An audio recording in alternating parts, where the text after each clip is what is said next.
ഒരു ഫോട്ടോ എടുത്തിട്ട് പ്ലീസ്. നമുക്കൊരു ഫോട്ടോ എടുക്കാം. അല്ല എന്റെ സെൽഫി ഞാനൊന്ന് അവർക്ക് പേഴ്സണലി അയച്ചു കൊടുക്കുന്നത്. പേഴ്സണല്ല, എന്തോന്ന് പേഴ്സണല്? അമ്മക്ക്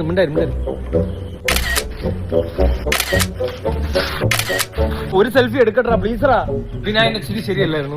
അവൻ ചിരിച്ചടാ, നല്ല ചിരി. നമ്മ രണ്ടും കൂടെ ഒരു ഫോട്ടോ എടുത്തിട്ടില്ല. ഒരെണ്ണം കൊടുത്തിട്ട് നീ എടു. എടാ ഒരെണ്ണം അയച്ചു കൊടുക്കട്ടാ ആച്ചിറേ. വീണതാണ് ഇവിടെ.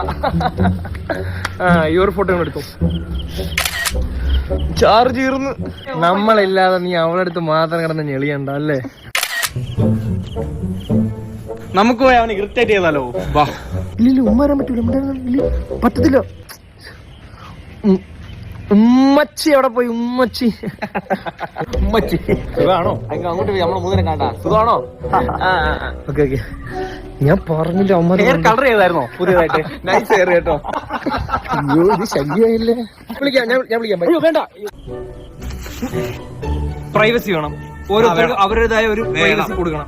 ഇനി ഞാൻ നിന്റെ ഇടയിൽ വന്ന് കയറില്ല. വേണ്ട, നീ എന്റെ ഇടയിൽ വന്ന് കയറില്ല. പെണ്ണില്ലാത്ത നിന്റെ അടുത്ത് ഇതൊക്കെ എന്തിനു പറയണം? പെണ്ണില്ലെന്നേ ഉള്ളൂ, എനിക്കുണ്ട് പ്രൈവസി. പെണ്ണും പെടക്കോഴുള്ളവർക്കാണ് പ്രൈവസി ഉള്ളത്.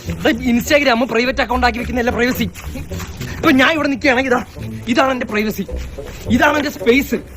നിങ്ങൾ ഇവിടെ വരെ നിൽക്കാള്, ഞാൻ ഇവിടെ നിൽക്കുന്നെങ്കിൽ നിങ്ങൾ അവിടെ പോയി നിൽക്കണം. എനിക്ക് ഈ സ്പേസ് നിങ്ങൾ തരണം. ഇവിടെ ഉണ്ട് ഇങ്ങ് വാ. നീയുടെ അല്ലേടാ അവന്റെ ഇടയിൽ വന്ന് കയറിയത്. ഇപ്പൊ ഞാൻ മാത്രമായി അവന്റെ പ്രൈവസി. ഇതൊരു പാഠമാണ്, ഇനി ആരും പറയുന്നതിന് ചാട നിൽക്കരുത്. എന്തോന്നായാലും എല്ലാവർക്കും ഇനി സ്പേസ് ഉണ്ട്. Leave it.